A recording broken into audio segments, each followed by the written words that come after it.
रात के ठीक 9 बजे सेलम रेलवे स्टेशन से एक पैसेंजर ट्रेन धीरे धीरे रफ्तार पकड़ती है।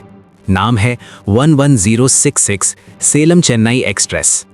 आम यात्रियों के लिए ये एक रोज की रात जैसी ही थी, लेकिन इस ट्रेन के 2 सीलबंद कोचों में कुछ ऐसा रखा था जिसकी कीमत पूरे शहरों को हिला सकती थी। 342 करोड़ नकद, 224 लकड़ी के बंद बक्सों में नोट, बैंक की सील लगी हुई और ठीक बगल के कोच में हथियारों से लैस पुलिस पहरा दे रही थी। सब कुछ सुरक्षित लग रहा था, कम से कम नीचे से देखने पर। ट्रेन अंधेरी रात में आगे बढ़ती रही, पहिए पटरियों पर दौड़ते रहे और उसी दौरान किसी ने ऐसा काम किया जो आज भी पुलिस फाइलों में नामुमकिन लिखा जाता है। जब ट्रेन चल रही थी, जब नीचे पुलिस थी, जब दरवाजे सील थे, तब ट्रेन की छत काटी गई। कोई ऊपर चढ़ा, किसी ने वेल्डिंग की और किसी तरह कोच के अंदर उतरकर बक्सों तक पहुंच गया। सवाल ये है, चलती ट्रेन में बिना किसी को भनक लगे ये सब कैसे हुआ? Part 1, setup and background. Bharat में रोज लाखों नोट लोगों के हाथों से गुजरते हैं, लेकिन हर नोट की एक उम्र होती है। समय के साथ कुछ नोट फट जाते हैं, गंदे हो जाते हैं, उन पर लिखा पड़ी हो जाती है या वे चलन के लायक नहीं रहते। ऐसे नोटों को बैंकिंग की भाषा में कहा जाता है सॉइल्ड और म्यूटिलेटेड करेंसी। ये नोट दोबारा बाजार में नहीं चलाए जा सकते, इसलिए देश के सभी बैंक इन्हें इकट्ठा करके reserve bank of India RBI को भेजते हैं। आरबीआई इन नोटों को अपने करेंसी चेस्ट में जमा करता है, फिर या तो उन्हें नष्ट किया जाता है या नई करेंसी से रिप्लेस किया जाता है। ये एक रूटीन प्रक्रिया है जो हर हफ्ते, हर महीने देश भर में चलती रहती है। लेकिन 8 अगस्त 2016 को यही रूटीन प्रक्रिया भारत की सबसे रहस्यमयी ट्रेन लूट की नींव बन गई। उस दिन तमिलनाडु के अलग अलग बैंकों, खासतौर पर स्टेट बैंक ऑफ इंडिया और इंडियन बैंक से पुराने नोटों का एक बड़ा कंसाइनमेंट तैयार किया गया। ये सारे नोट ज्यादातर 500 रुपए के पुराने नोट थे जो 2005 से पहले के थे और अब चलन के लायक नहीं बचे थे। कुल रकम थी 342 करोड़ और इन्हें पैक किया गया था 226 लकड़ी के बक्सों में। हर बॉक्स सील्ड था, गिना हुआ था और कागजों में पूरी एंट्री मौजूद थी। इस पूरे कैश को भेजने के लिए चुनी गई ट्रेन थी train number 11064 Salem Chennai express. ये एक नाइट पैसेंजर ट्रेन थी जो रोजाना सेलम से रात के वक्त चलकर सुबह चेन्नई एग्मोर पहुंचती थी। 8 अगस्त की रात भी ट्रेन अपने तय समय पर सेलम स्टेशन से रवाना हुई। आम यात्रियों के लिए ये एक सामान्य यात्रा थी। लोग अपने अपने कोच में सोने की तैयारी कर रहे थे, कोई मोबाइल देख रहा था, कोई खिड़की से बाहर अंधेरा। लेकिन ट्रेन के एक खास हिस्से में एक पार्सल कोच ऐसा था जिसमें कोई यात्री नहीं था, सिर्फ वही 226 बॉक्स और उनके भीतर 342 crore. The highest night manoeuvre.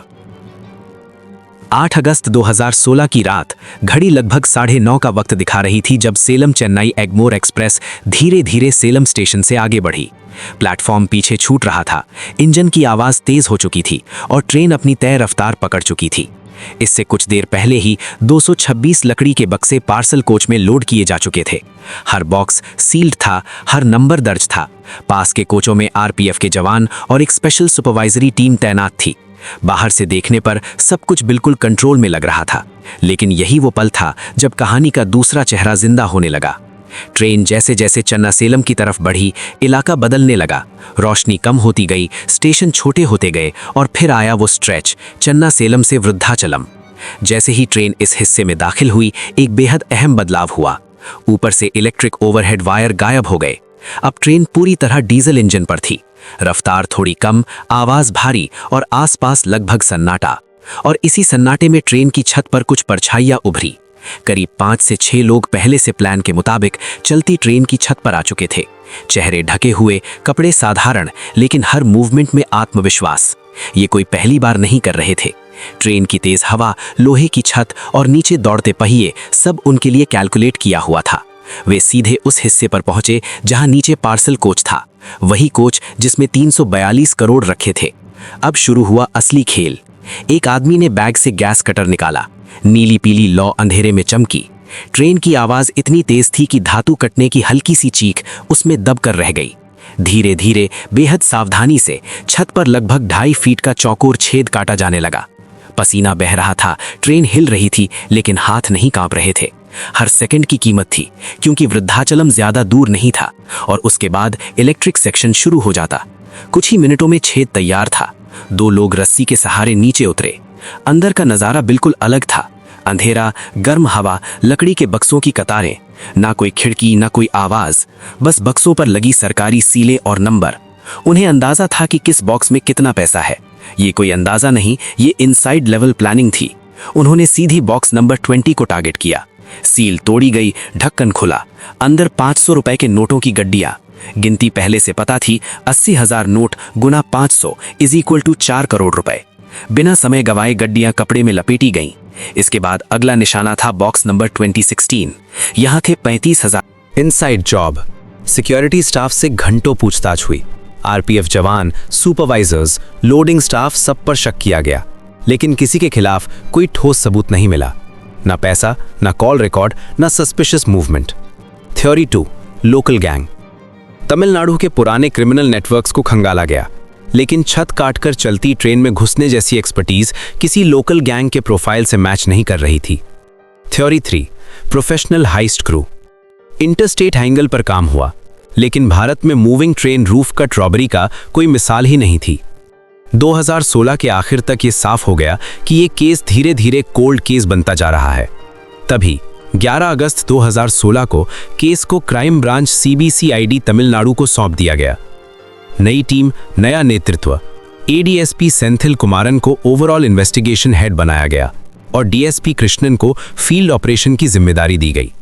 नई टीम ने पुराने सारे फाइल्स दोबारा खोली। 2017 के आखिर में आखिरकार एक बड़ा फैसला लिया गया।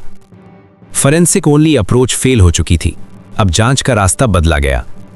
Part 5, the breakthrough. अगस्त सितंबर 2018। 2 साल की नाकामी, थकान और अधूरी फाइलों के बाद पहली बार जांच सही दिशा में बढ़ती दिख रही थी। सेल टावर डेटा और जियोस्पेशियल मैपिंग को जब एक दूसरे पर ओवरले किया गया तो तस्वीर साफ होने लगी। करीब 50 से 60 मोबाइल नंबर ऐसे थे जो 8 से 9 अगस्त 2016 की रात ट्रेन के साथ साथ लगातार टावर्स हिट कर रहे थे। ये रैंडम यात्रियों की तरह बिखरे हुए नहीं थे, इनका मूवमेंट कोऑर्डिनेटेड था। जब इन नंबरों को क्रिमिनल डेटाबेसेस से क्रॉस चेक किया गया तो कुछ नाम बार बार उभर कर सामने आए।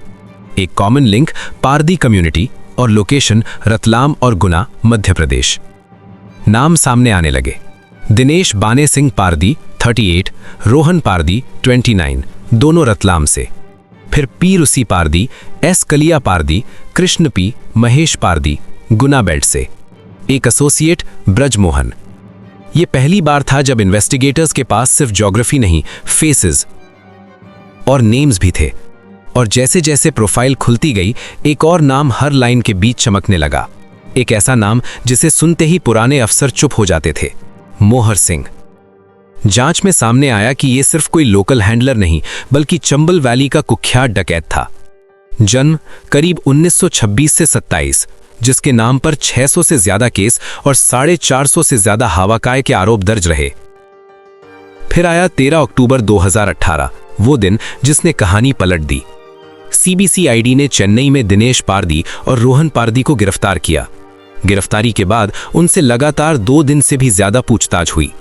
धीरे धीरे पूरी कहानी सामने आने लगी। दोनों ने बताया कि इस चोरी में कुल 5 से 6 लोग ट्रेन की छत पर थे और 2 लोग छेद से नीचे कोच के अंदर उतरे थे। उन्होंने ये भी माना कि ये सब अचानक में ही किया गया था। चोरी से पहले पूरे रास्ते की रेकी की गई थी, खास तौर पर चेन्नई सलेम से वृद्धाचलम वाला हिस्सा, जहां ट्रेन में बिजली की लाइन नहीं होती। उन्हें पहले से पता था कि वहीं ये काम सबसे आसान और सुरक्षित होगा। सबसे चौंकाने वाली बात यह थी कि उन्हें यह जानकारी भी थी कि किस बॉक्स में कितना पैसा है। उन्होंने खास तौर पर बॉक्स नंबर 20 और बॉक्स नंबर 16 को निशाना बनाया और ये भी जानते थे कि इनमें 500 के नोट भरे हैं। पुलिस को यह साफ लगा कि इतनी सटीक जानकारी बिना अंदर की जानकारी के मिलना मुश्किल है। हालांकि जांच के दौरान ऐसा कोई पक्का सबूत नहीं मिला जिससे यह साबित हो सके कि किसी सरकारी कर्मचारी ने सीधे तौर पर मदद की थी। सबसे अहम खुलासा यह था कि लालच नहीं, सीमा ने लूट तय की। समय 30 से 45 मिनट, वजन की सीमा और भागने की प्राथमिकता। इसीलिए 342 करोड़ में से सिर्फ 5.78 करोड़ उठाए गए। जितना उठा सकते थे उतना ही लिया। यही लाइन बार बार दोहराई गई। 30 अक्टूबर 2018 को गुना और रतलाम से 5 और सदस्य पकड़े गए। मोहर सिंह, जो पहले से गुना सेंट्रल जेल में अन्य मामलों में बंद था, उसे भी कस्टडी में लिया गया। कुल मिलाकर 7 मुख्य सदस्य। क्रॉस इंटेरोगेशन में सबकी कहानी एक जैसी, रूट, टाइमिंग, बॉक्सेस, एस्केप, हर डिटेल मैच करती रही। ये कंसिस्टेंसी इन्वेस्टिगेटर्स के लिए आखिरी मोहर थी।